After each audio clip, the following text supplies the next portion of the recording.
Hi guys, welcome to my channel. This is my first voiceover, so bear with me if I sound funny. This is my first art piece for you guys, and it's actually my first time ever doing an acrylic pour. So as you can see right here, I'm just kind of trying to fill in the background with some white to kind of give the paint some movement, something to slide around on. Plus, I kind of wanted it to have a bright background. As far as the products I used, I did use the Floetrol that you see in a lot of the acrylic pour videos. And then the paint I used was just some simple cheap stuff you can find at Walmart or any other convenience store. I got glossy white because with acrylics, if you don't get glossy, they when they dry, they get really chalky looking, so I didn't want that to happen. And then my mixing ratio was kind of off. I just kind of played it by ear. So, because I didn't really know what I was doing. And I thought I had the ratio pretty good, but when I got to doing the pour, I quickly realized that it wasn't thin enough. So with acrylic pours, kind of like the consistency of paint is almost too thick. So if it's on the runnier,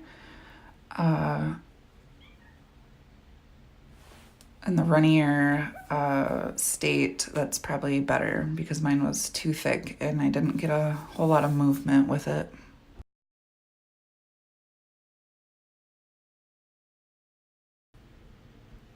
So as you can see here, I just about have my whole background covered with white. Just doing some finishing touches. I didn't really concentrate too hard on the middle because that was going to get covered anyway.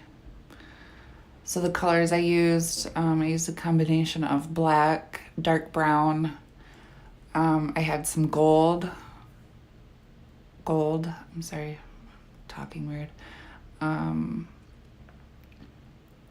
This was the dark brown. And then after gold, I did silver. And I believe that's it. Then I think I just poured some more white over top. My pouring technique, I kind of wanted to try something different than what you see. I just kind of did some free pour piles to see what would happen. And if I did have enough paint, which you'll see here pretty soon that I didn't mix up enough paint to completely cover my whole board. But if I did, it would have ended up being really cool with this free pour pattern. So now I'm just doing the tilt thing to try to get the paint to cover. I'll know for next time to mix up more paint. The thing that I did my pour on is just it's a really like thin sheet of plywood that I found at Home Depot for like $13, which beats canvases by a long shot because canvases can get pretty pricey.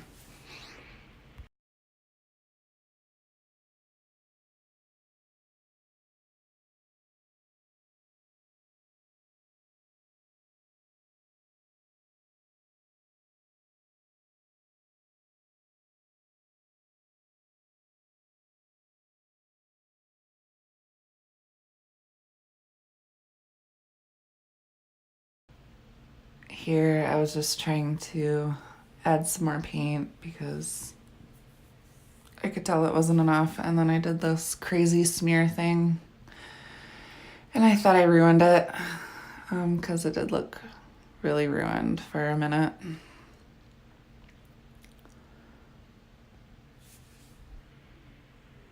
And it looked like just a big blob of smeared paint that a child could do.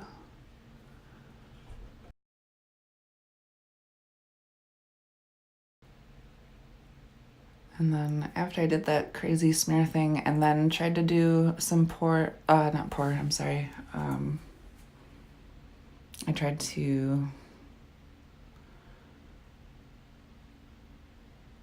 tilt the acrylic pour in different directions with what was left after I kind of distributed it out a little bit. Then it kind of started looking kind of cool after that.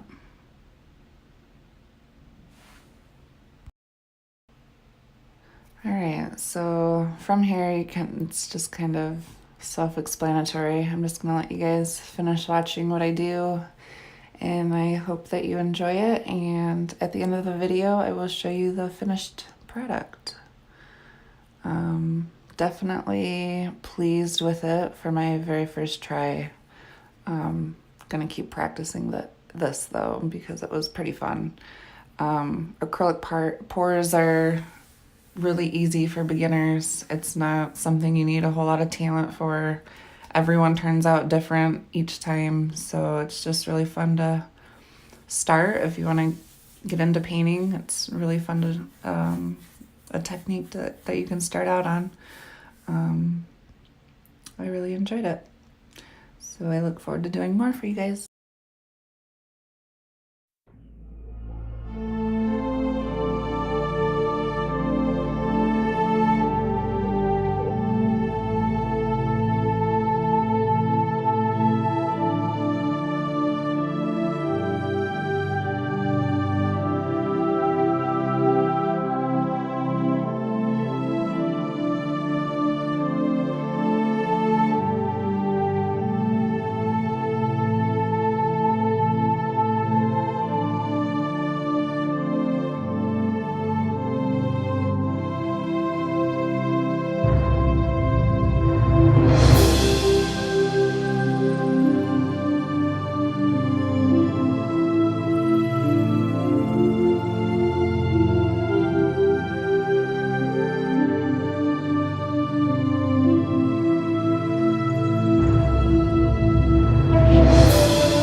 the stuff because that was kind of like scraped. So I'm gonna probably do a little bit more of a pour over the edges, but I'm really happy with the middle so far.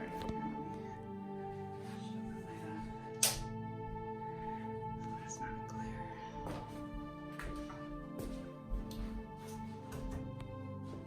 There we go. Getting some cells popping through.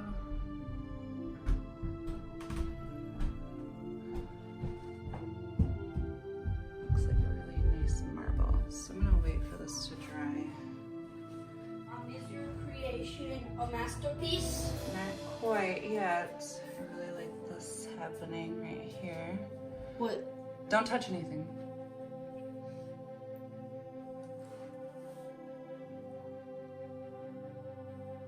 Cool little white cells.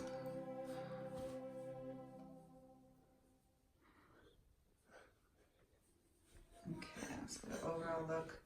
So we're gonna let this one dry completely and then do a little extra pour combined. I think the next time I'm just gonna combine my colors together and just kind of pour over the edges and let it mix in with what we have here. Because I didn't have enough paint on my board. There's some really cool cells happening right there.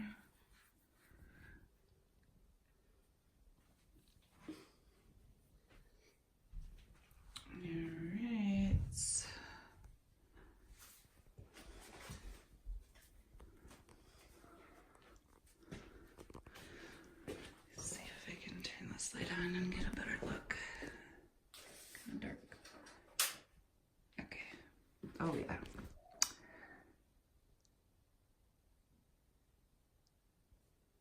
Yep, so this is my first attempt, very first try. Now I kind of have an idea of how much paint I need. So as long as I get the corners fixed, I believe this one is good to go.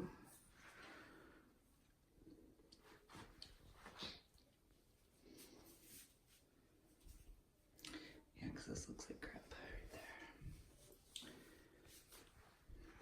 Love in the middle though. Alright guys, this is the finished piece. I put together this frame today because I decided that I didn't want to remix some more paint for the edges. So I just did a frame to kind of cover up the brush strokes and anything that I didn't like. I just kind of dry brushed this frame with some white paint because I kind of like the wood look through it. So it's not stark white. But this is what it looks like on the wall. Can I talk? And this is a very large piece. It's kind of hard to get like its size on the wall, but the original board that I painted was a 4x4, 4 foot by 4 foot, and then with this additional, I think that's about, those are 8-inch boards, so it's probably a good 6 foot by 6 foot square on my wall. Mommy, can I talk? So this is what it looks like. I'll take you in for a close-up and all the cool little creations that the paint did.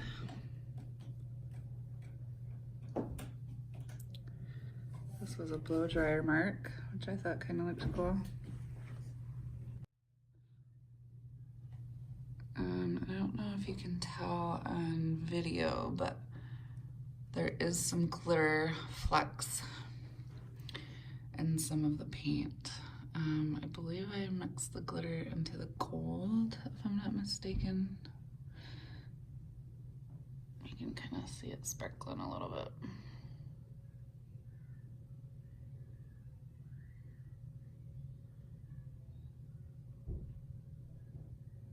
These are just some of my favorite areas of the painting that I'm showing you. And then the gold paint is a metallic, and the silver was a metallic. And then I added the glitter flecks as well. This was up towards the middle of the painting. It did get this like funky little strip down the middle, which I think was just the way the wood was compressed together. But from a distance, you can't really see it too much. This is a really nice area right here that I really like.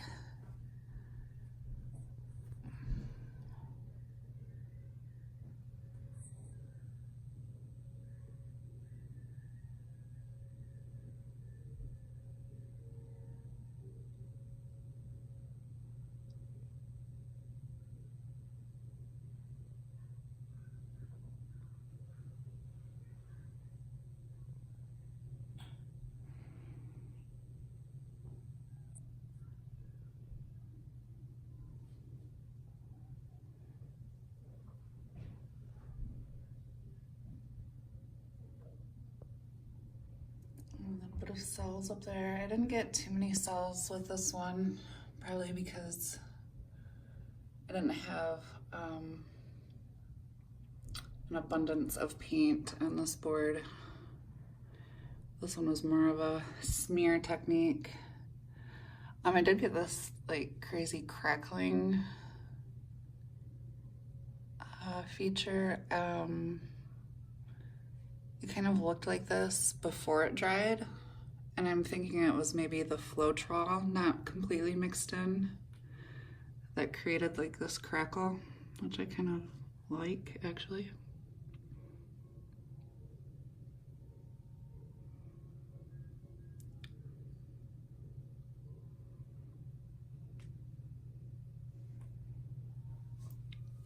I think this is probably my favorite spot right here. Got quite a few nice cells.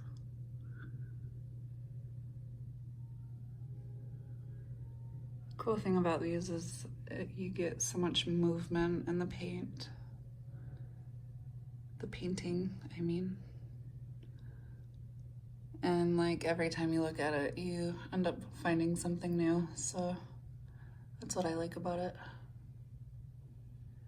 Plus it looks really earthy, which is what I'm into. So I probably will be doing much more of these, but I will be doing some actual like detailed paintings too pretty soon. So that's the finished piece.